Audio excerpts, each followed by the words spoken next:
भारत की जानिब से पाकिस्तान के खिलाफ ऑपरेशन सिंदूर के बाद ऑपरेशन महादेव लॉन्च कर दिया गया है। 26 टूरिस्ट को कत्ल करने वाले 3 दहशतगर्दों को श्रीनगर के करीब जंगल में मुकाबले में मार देने का इंकशाफ किया है कि भारत खामोश होकर नहीं बैठेगा। ये ऑपरेशन जो है वो जिसे कहते हैं ना, खत्म नहीं होंगे। ये ऑपरेशन चलेंगे। ये ऑपरेशन इंडिया ने और ऑपरेशन करने हैं।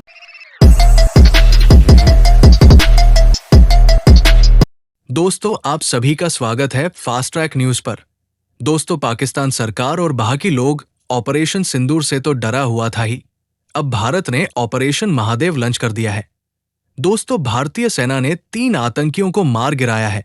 सभी पहलगाम आतंकियों हमले में शामिल था और उसमें से एक पहलगाम आतंकियों हमले का मास्टरमाइंड था सुलेमान शाह। उसे भी मार गिराया गया है। इससे बौखलाया हुआ पाकिस्तानी मीडिया इसे भी फॉल्स फ्लैग बोल रहा है। खैर, अब यूएनएससी में भी टीआरएफ को एक आतंकवादी संगठन कह दिया है और रिपोर्ट में यह भी बताया गया है टीआरएफ का लिंक डायरेक्ट लश्कर तौयबा और पाकिस्तान से है। ये लोग जो भी कहे ले सच तो कभी न कभी सामने आएगा ही। लो, वो भी आ गया तो चलो पूरा वीडियो देखते हैं। भारत की जानिब से पाकिस्तान के खिलाफ ऑपरेशन सिंदूर के बाद ऑपरेशन महादेव लॉन्च कर दिया गया है।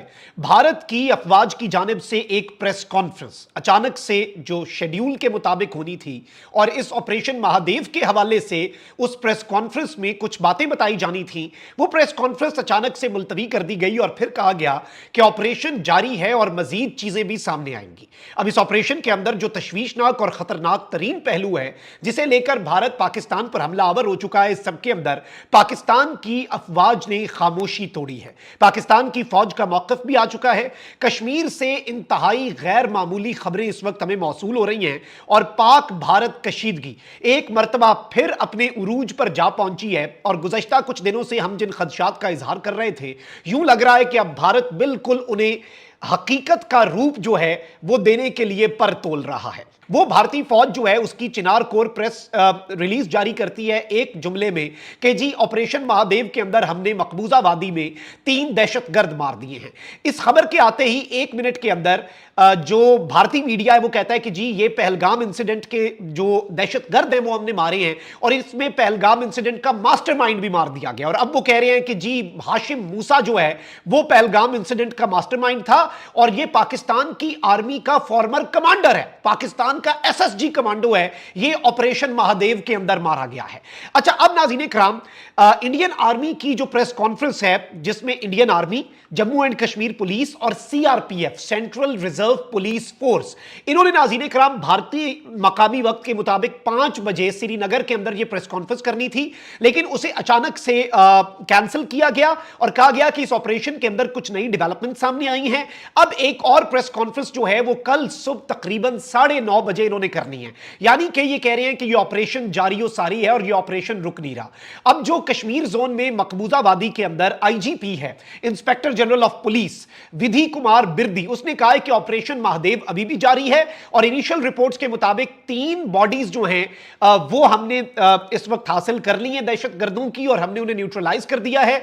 और इसने तो ये कहा है कि हमें जी कुछ टाइम लगेगा और पार्टीज जो हैं वो अभी भी अंदर ही हैं और आइडेंटिफिकेशन जो है वो इस वक्त हो रही है। भारत की हुकूमत ये कह रही है कि वो ऑपरेशन महादेव जो है उन्होंने किया है और ऑपरेशन महादेव वो ये कह रहे हैं कि Indian army, CRPF and Jammu and Kashmir police ने तकरीबन 14 दिन से ये रैकी कर रहे थे और इन दहशतगर्दों को ढूंढ रहे थे और फिर इनको उन्होंने ढूंढा और इनको जो है वो कत्ल कर दिया। लेकिन उस दिन कत्ल किया गया है, ये खबर उस दिन सामने आई है। उस वक्त इंडिया के अंदर पार्लियामेंट का सेशन भी चल रहा है और वो कहते हैं कि 3 बंदे मारे हैं, 5 से 7 लोगों का ये ग्रुप। इट मीन्स कि वो ये कह रहे हैं कि हमने अभी और बंदे मारने हैं। वो कह रहे हैं जी 5 से 7 लोग हैं और दूसरा ये 3 लोग अलहदा निकल रहे थे, उनको ट्रैप किया, उनको कत्ल कर दिया, एलिमिनेट कर दिया।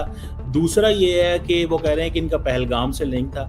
Indian army, CRPF and Jammu and Kashmir police ने तकरीबन 14 दिन से ये रैकी कर रहे थे और इन दहशतगर्दों को ढूंढ रहे थे और फिर इनको उन्होंने ढूंढा और इनको जो है वो कत्ल कर दिया। लेकिन उस वक्त उस दिन कत्ल किया गया है, यह खबर उस दिन सामने आई है जब हम ये देखते हैं कि उस वक्त इंडिया के अंदर पार्लियामेंट का सेशन भी चल रहा है। सो एक तरफ पार्लियामेंट का सेशन चल रहा है, दूसरी तरफ ऑपरेशन सिंदूर पहले उसकी डिस्कशन हो रही है, तीसरी तरफ जो जिस चीज़ की डिस्कशन हो रही है वो ये हो रही है कि जनाब ऑपरेशन जो महादेव है उसके बारे में बात हो रही है। लेकिन मैंने जो वो सारा डिटेल्स पढ़ी हैं, उन्होंने कहा जी कि फौज ने इनको ट्रैप कैसे किया। उन्होंने कहा जी एक सस्पेक्टेड कम्युनिकेशन आई, उस सस्पेक्टेड कम्युनिकेशन पे हमने डिटेक्ट किया एक जनरल एरिया है दशगियोन, ठीक है उसको, और फिर उसमें उन्होंने कहा जी कि हमने कम्युनिकेशन वहाँ डिवाइस देखी, लिंक किया,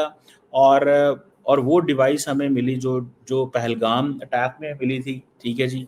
फिर वो कहते हैं जी जो आर्मी की टीम्स चली गई वहाँ पे, डिप्लॉय हो गई, डोमिनेट किया वहाँ पे, हमने सर्च किया उस खित्ते में, पिछले 2 दिन से वो कह रहे हैं हम सर्च कर रहे थे, ठीक है। ये इस तरह के ऑपरेशन चलेंगे, ये ऑपरेशन जो है वो जिसे कहते हैं ना ख़त्म नहीं होंगे, ये ऑपरेशन चलेंगे। ये ऑपरेशन इंडिया ने और ऑपरेशन करने हैं, इंडिया ने छोड़ना नहीं है इन ऑपरेशंस के हवाले से, क्योंकि इंडिया को इस चीज़ का पता है कि भाई आपने, इंडियन गवर्नमेंट ने ये फैसला किया है ना कि हमने ज़रा इनको दबाना है, हमने इनको दबाना है, हमने इनको जितना हो सके इन ग्रुप्स को ख़त्म करना है। और अब उनके पास मौका आ गया कश्मीर के अंदर। अब वो कह रहे हैं जी कि ये जो पहलगाम के जो दहशतगर्द थे हमने उनको ख़त्म कर दिया, ठीक है जी। अब राजनाथ सिंह कह रहे हैं कि जी पाकिस्तान ने माफ़ी मांगी हमसे और कहा जंग बंद कर दो। पूरे स्टेज को सोशल मीडिया हाइप के जरिए उसको सजाया गया। सजाने के बाद इस बात का ऐलान कर दिया गया कि जनाब हमने 3 बंदे मार दिए हैं। वो किस तरह तहकीकात में साबित हुआ कि ये 3 लोग थे, वो लोग कैसे पता चला कि लोग ये यहाँ पर मौजूद थे, कैसे पता चला कि जनाब वो पाकिस्तान से आए थे, कैसे पता चला कि वो पाकिस्तानी फौज से ताल्लुक़ रखते थे, कैसे पता चला कि वो SSG कमांडोज थे, किसी को नहीं इस बारे में पता। लेकिन दावों पर दावे किए जा रहे हैं, दावों पर दावे किए जा रहे हैं कि जनाब हमने कमांडोज मार दिए, पाकिस्तान के साथ ताल्लुक इस्टेब्लिश हो गया, पाकिस्तान को दुनिया भर में एक्सपोज कर दिया। भाई कोई एक सबूत चले, अब कोई जाली कागज ही दिखा दे। और जाली कागज हमने पहले भी देखे, मुख्तलिफ स्टैंप्स लगे, जाली कागजात आ जाते थे कि जनाब ये फलां बंदा है, ये फलां बंदा है, हकीकत से जिसका कोई दूर दूर तक ताल्लुक नहीं होता। अब यही काम किया गया है। इनफैक्ट बुनियादी तौर पर अंदरूनी प्रेशर को रिलीज करने के लिए लोकसभा में बहस कराने का ऐलान किया गया, फिर उस बहस से वॉकआउट करने का फैसला किया गया, और इस बात का फैसला किया गया कि जनाब एक इस तरह का ड्रामा रचाते हैं और उस ड्रामे के बाद हम आएंगे और कहेंगे कि जनाब हमने पहलगाम वाक़े के जिम्मेदारान को मौत के घाट उतार दिया है। लिहाजा ये जो ऑपरेशन सिंदूर की डिटेल्स हैं कि कितने तैयारे गिराए गए, कहाँ से आए, कहाँ गए, वो तमाम तफसीलात देने की ज़रूरत नहीं पड़ेगी। जैसे ही हम पार्लियामेंट में जाएंगे वहाँ से पहले ये खबर होगी, राजनाथ सिंह आएंगे, तालियां बजेंगी और बात खत्म। और यही इसकी बुनियादी कहानी है जिसका हकीकत से कोई दूर दूर तक ताल्लुक नहीं है। महज चाय वाले की खुशनुदी के लिए चाय वाले ने एक ऐसा ड्रामा रचाया है जिसको आप एक हिंदी फिल्म समझते, बॉलीवुड का एक शाहकार समझते हुए चाय पीते हुए एंजॉय कर सकते हैं।